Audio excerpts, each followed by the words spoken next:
We now know what inflation is and how that impacts you. But if it means prices will go up, why do we want it at all? Well, a little bit of inflation is actually a good thing. It means the economy is firing on all cylinders. There are plenty of jobs, and people aren't hesitating to spend their money on goods and services. Inflation can't be left unchecked, though.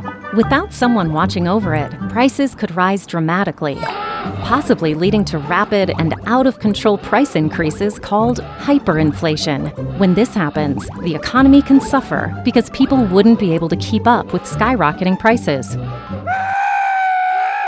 So who keeps an eye on inflation to make sure this doesn't occur? Enter the Federal Reserve and their Center for Inflation Research in Cleveland. The Fed's expert policymakers and economists make sure inflation isn't too high or too low, usually about 2%. They use controls, such as setting interest rates that help to slow down or speed up the rate of inflation. With the help of the Federal Reserve, there's just the right amount of inflation. The economy stays on track, and that orange is a little easier to buy. Want to learn more about inflation? Visit us at clevelandfed.org/inflation101.